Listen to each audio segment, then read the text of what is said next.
Mauremys and anamensis. I've always been drawn to them.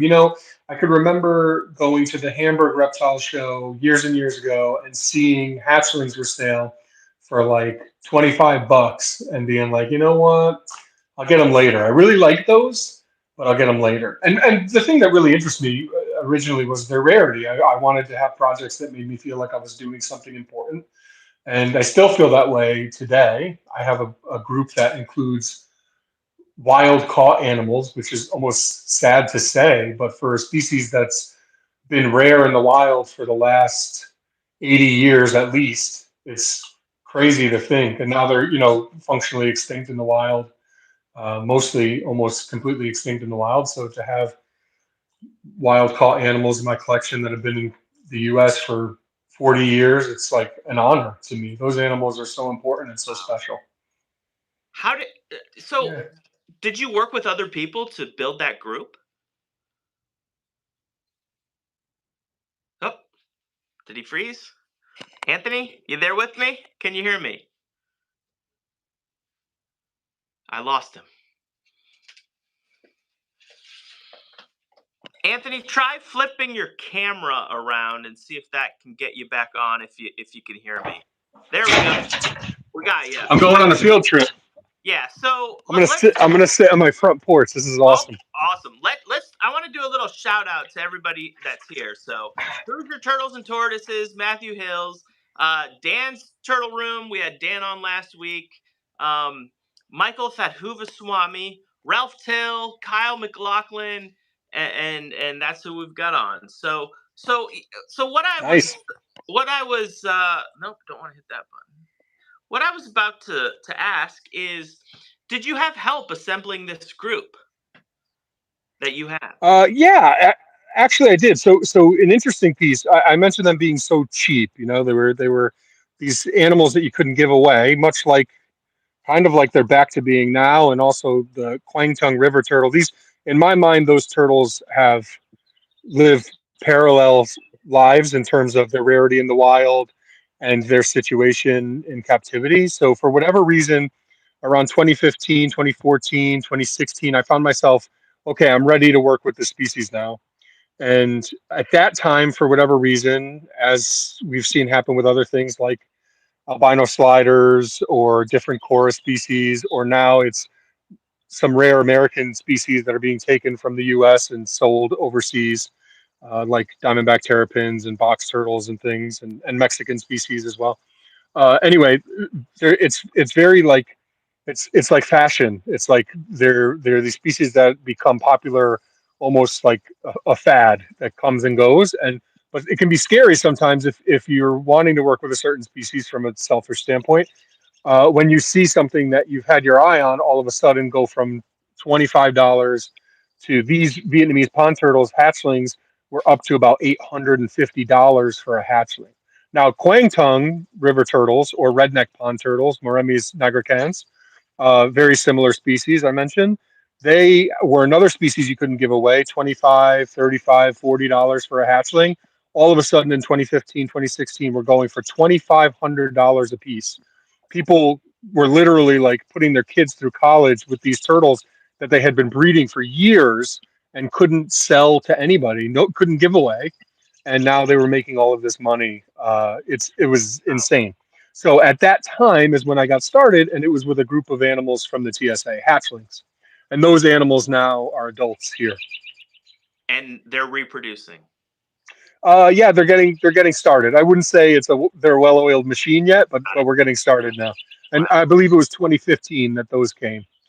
But yeah, I actually wrote an article for the Batager newsletter, Batager magazine that Man.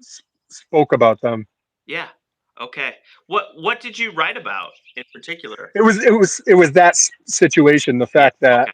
they had like how things had taken a really weird turn and that whole sort of thing. So anyway, that's when I got started with both of those species, and the Vietnamese pond turtles have taken an interesting have had an interesting journey in terms of my collection since then, where I've added different animals. So if you read some species, some Asian species, some species have really in-depth papers written on them, peer-reviewed papers that kind of cover the entire species that you can see like through the IUCN. And the Vietnamese pond turtle is one of them. And when you read that paper, it talks about the largest anamensis ever recorded, and that turtle lives in my basement. It's crazy. It's a Wow. huge animal, which How? that gets me really excited too when there's like a really large member of a species. Yeah, because I was reading like 7, 8 inches is their Yeah, size. What's yeah. what's This turtle is big and round, robust turtle, and wow. it's probably more like 11 inches. Wow.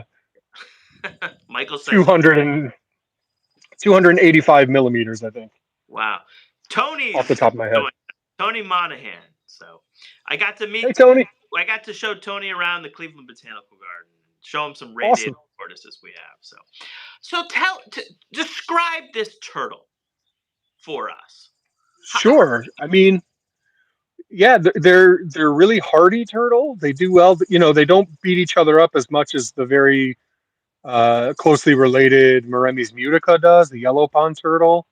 They've got a pretty long neck. I mean, I guess by all accounts, they're a pretty regular looking turtle, and that's yeah. why people don't go wild for them. The Uh-huh. thing they look probably most closely related to, besides the yellow pond turtle Mauremys mutica, is an ambo, a Cora ambonensis, Yeah. uh, Asian box turtle. But that's a But different genus altogether. yeah, yeah, but they look really, really similar. And obviously, Asian turtles are wild. They're very promiscuous and they can all hybridize with each other. So Yeah.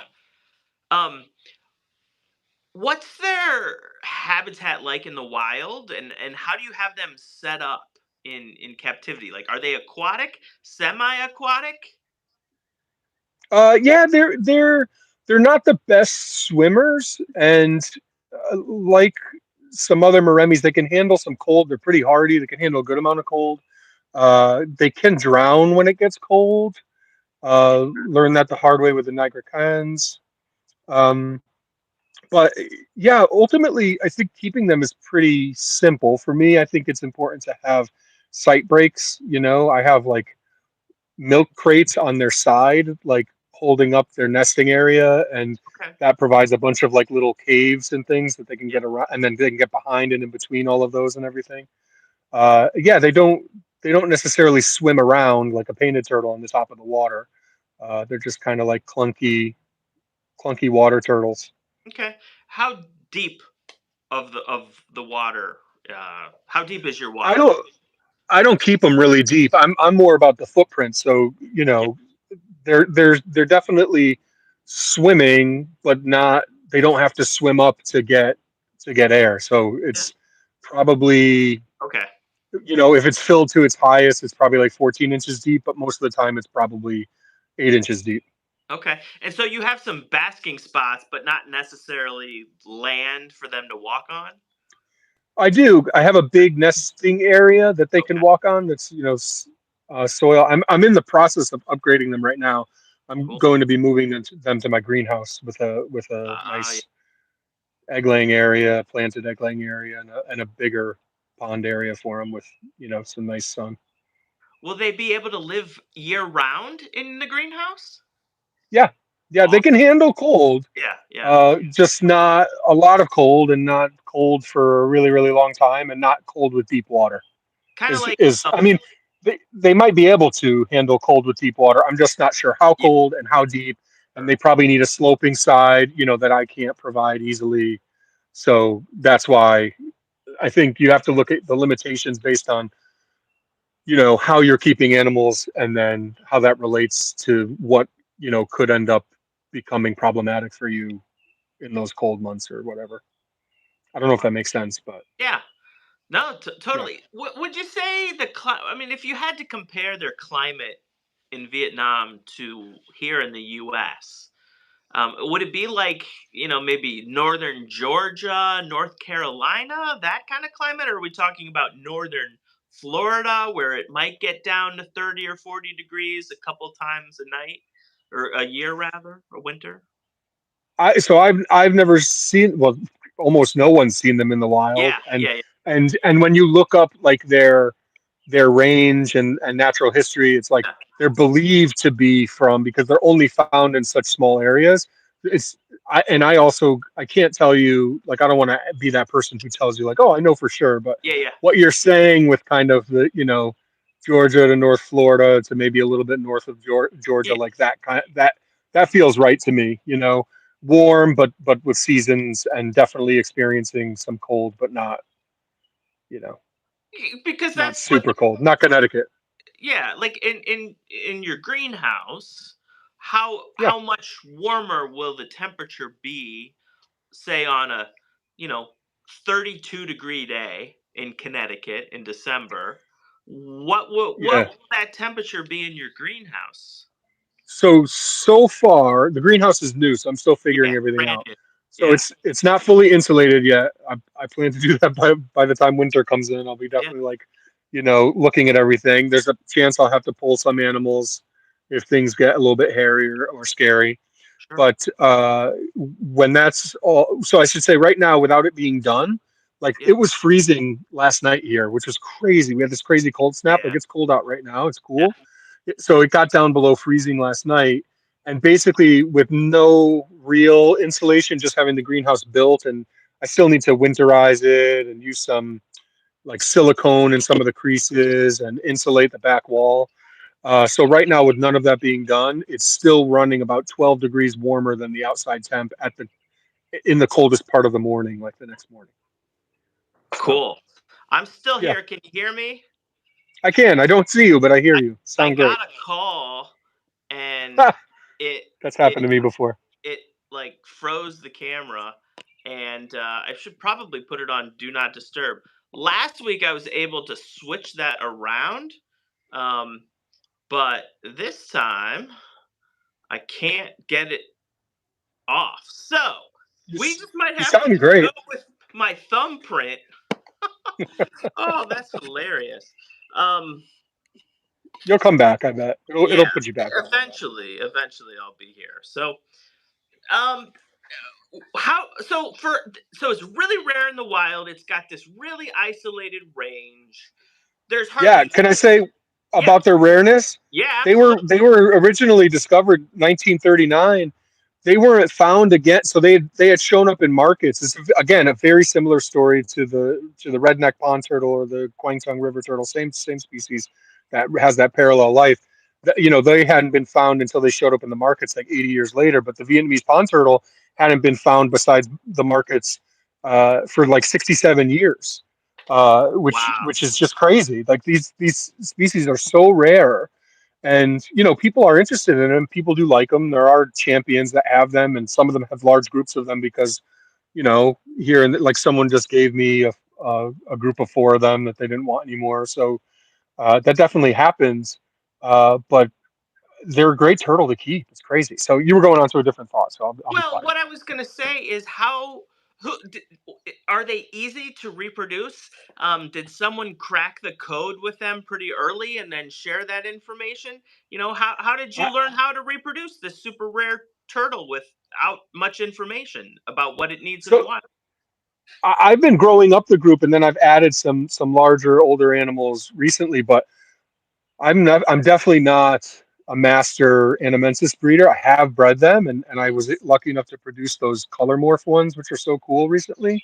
Yeah. But they I remember the earliest information I knew of on keeping them was Russ Gurley's book, Okay. and keeping and breeding, and then also Dave Lee wrote an article and talked about them, how cold they can get and things like that. And Dave Lee is my literary hero. He's my favorite person to read um, stuff that he wrote. So yeah, so there's definitely some information out there, but I don't think it's like a crack the code type thing. I think Okay. if you dedicate some space to them and you give them, some good lighting and a place for them to lay their eggs, and have an enclosure that's set up so that they won't hate each other and want to kill each other like they do, they're pretty easy. I don't worry about them. They eat like crazy. They love eating. They eat even when Wow. it's cold. Cool. Yeah, I've really enjoyed them a lot. They're very simple. I like animals. I like turtles that you can just let like set them up and just let them be turtles, Yeah. and they don't need a lot of intervention. Like I really like species like that, So and these guys are definitely that. you can set them up in groups, and you don't have to worry about animals fighting or competing with each other.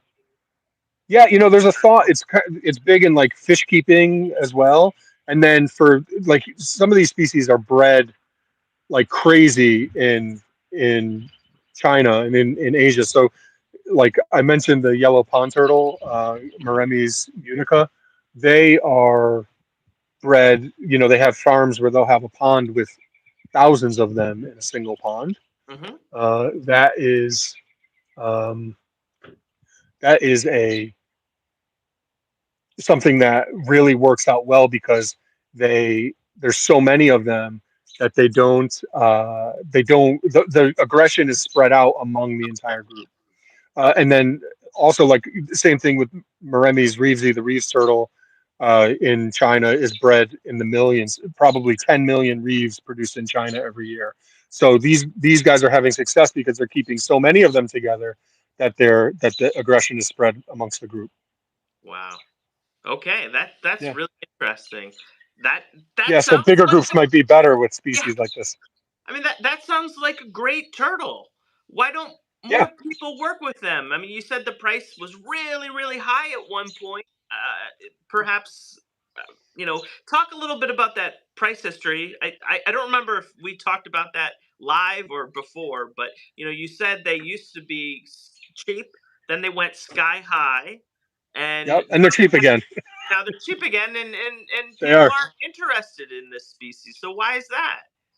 I just don't think they're sexy enough from a look standpoint. I think people want something that looks different. I think if more people realized, like, uh, I have, okay, this is not to be boastful or any of that. I have turtles that I could never imagine having, and for a long time, Vietnamese pond turtles were one of those, especially when the price went up. Like I'm never gonna have these things I always wanted now. uh, some of the species, some of the most beautiful species that everybody wants. Like you take like a spider tortoise or Cora galbinifrons, right? Like so gorgeous, but most of the time they just sit around, you know. And yes, they're gorgeous, but I find myself like when I'm doing turtle talks and things like that. Like, yeah, I mean, I guess they're really hardy and strong turtles, so I don't mind taking one. Like I'm risking it by taking one to like do a Ah, talk at a library. But it's a good talking point to have a Quang Tung river turtle or a Vietnamese pond turtle because I can hold it up and say, this turtle was extinct or functionally extinct and thought to be gone, and then they showed up in a market or they were finally found in the wild. In the case of the Vietnamese pond turtle, and because of captive breeding, this species still exists. This is one of those. You don't have to. It doesn't have to be Cora aurocapitata or Cora mccordi for you to be able to say this species was saved by captive breeding, most of which in the private sector. You don't have to say that you don't have to have those turtles to make that statement. You can have a $35 Vietnamese pond turtle. It's crazy. So wow. these turtles were saved, and then there's other parts of it too. Like people always ask, like, is the plan for them to go back to the wild? Like these actually like movements have been made to do that. There were like 18 founder anamensis that came from confiscations that were at a national park, being kept at a national park in Vietnam and being bred, and they produced about 200 hatchlings. The plan was to release them into a protected area there.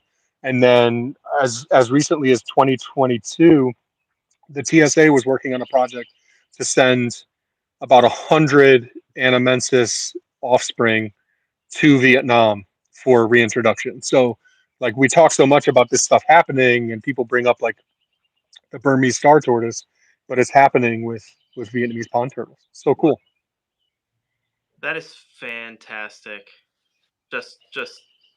Just amazing. So this is a right? turtle that is it's rare, but people can purchase them from captive breeders for relatively small amounts of money. Yep. And do you think there's any danger of it losing well, I don't want to say popularity, but if it's cheap, and there's not much demand for it, our breeder's going to stop working for this, working with this turtle in 20 years. Yes and no. I think it's already happened with them. I think Yeah. like there are a lot of people who I think a good example too are like the Hamiltonii, the and I guess there's supposed to be like an EI if at the I- end with no worries. Latin. Who the heck knows? So they, a lot of people have been given those because they're on the ESA, and a lot of those people then give them to someone else who gives them to someone else. Like I think when the monetary piece isn't there, sometimes that makes them less attractive to some folks. And I think they're not little easy to keep things. Like I just I got an egg from a 75-gram turtle yesterday, one of those mini stink pots Think about it. Yeah. from yeah 75 grams. It's like the size of a hatchling tortoise, and it's popping out an egg, which is fertile, which is so cool. And that's the biggest one of the group. I actually had a female 32 grams lay an egg, and if I Wow. was you hearing this, I'd be like, that guy's lying. And I'm Yeah. telling you right now, it's Yeah. 32-gram turtle. You until you see them, you can't understand how small they are. So those are really easy to keep because those do well together in Yeah. communal setups. Very small, obviously. And now you have these pond turtles, which they're great to keep, but they might as well be sliders. Like they're pretty big and bulky, not Okay. huge, maybe not as big as sliders, but Yeah. close. Got it. Especially when you have a group that has the biggest one ever Yeah. recorded. Um, so it's not like keeping something really small or something you could just throw in the backyard with four walls around it, like some flavos or something. But I think they're great, and I couldn't be more excited about moving them out to the greenhouse and hatching more in the future. I'll give them away. I don't care if people don't want to buy them. I'll give them away and then take them back and give them away again if somebody doesn't want them anymore. Oh, that's great. So Yeah. you mentioned something happened.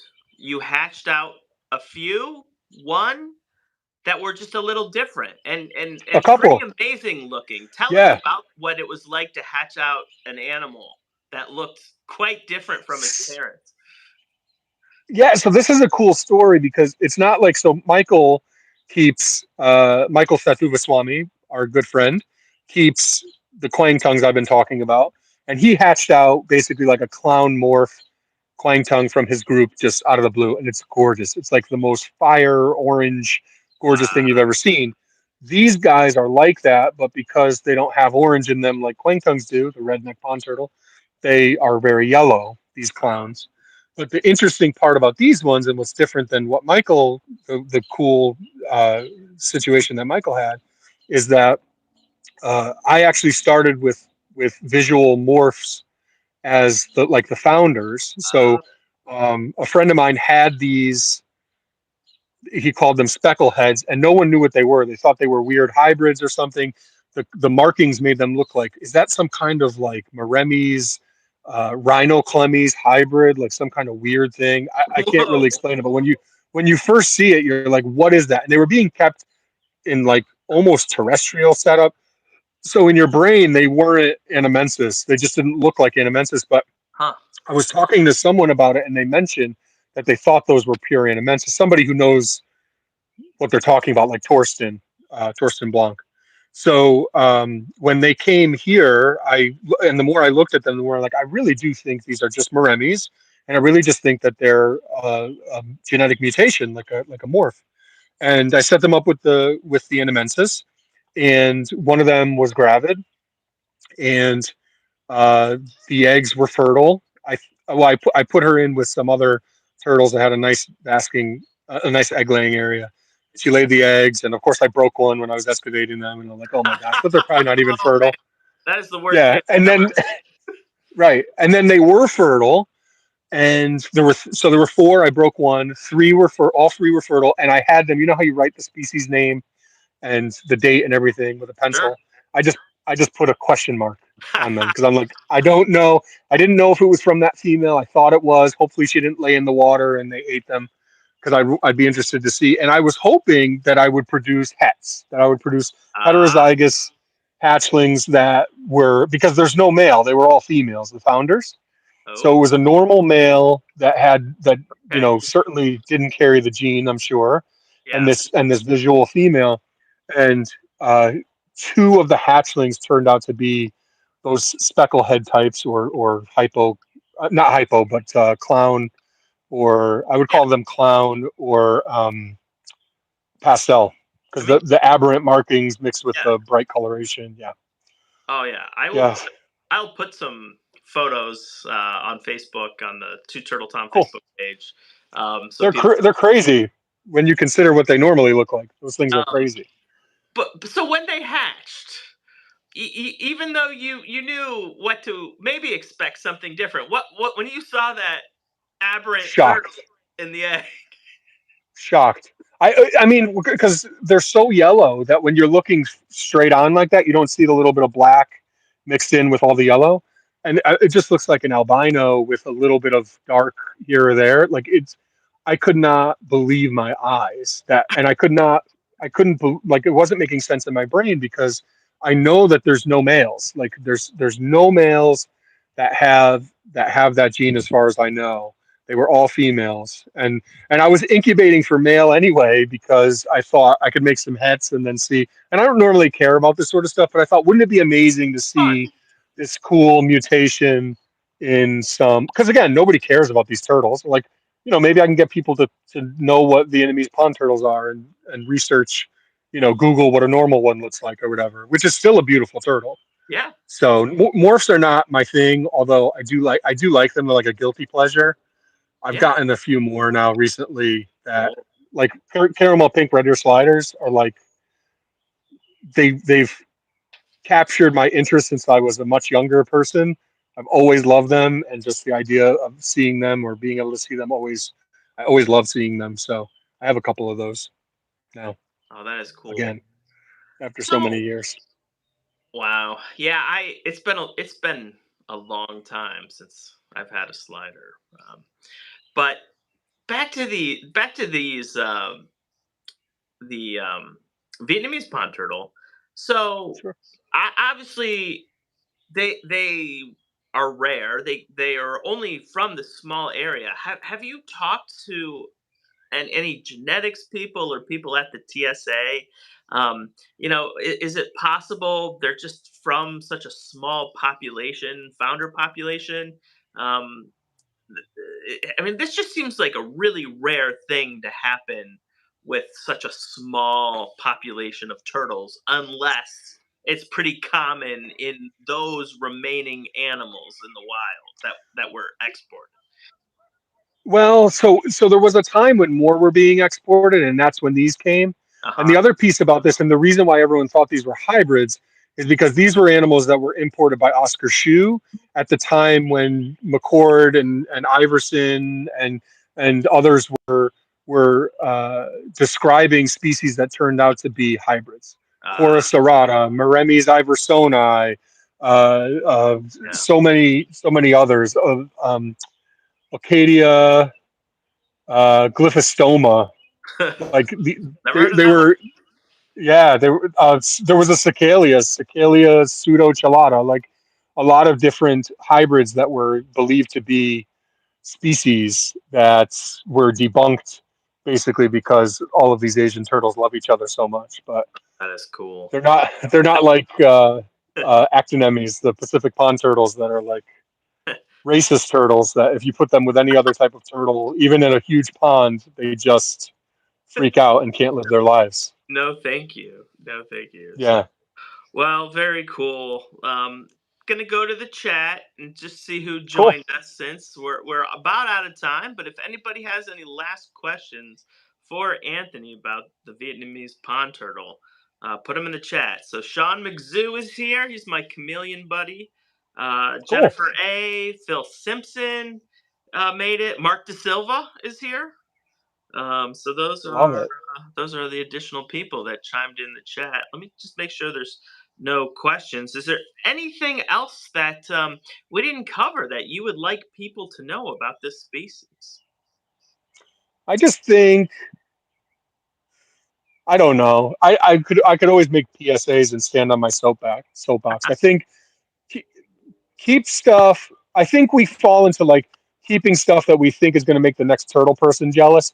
Keep stuff that's going to make the kid at the library excited. I think anamensis fall into that, and I think they're a really attractive turtle and a really fun turtle in terms of their behavior, um, and their story is as cool as any turtle. So I don't Yeah. know. I think more people should consider them and maybe make some space in their collection for them. Awesome. Well, Anthony, thank you very much. Thanks for being patient with my thumbprint that appears on my side of the screen. There I are love it. some limitations with this YouTube system, and that's one of them. If you get a call, sometimes it can freeze up. So, You were um, just saying before we went on, I love this. yeah, This I YouTube know. stuff is just Yeah, great. I'm like, yeah, okay, I love it too. and And then my kitchen, it didn't like my kitchen either. yeah, yeah. So So I don't yeah, get good but internet in but here. that makes it real. That makes it real. So Kyle McLaughlin says, "I'm still new and learning which species to keep, and they just jumped up the list. Thank you." Love it. That's Love it. that's why we do this, to get to know more about turtles we don't know as much as we want to know about. So, Yeah, Anthony, thank you much. I really appreciate it.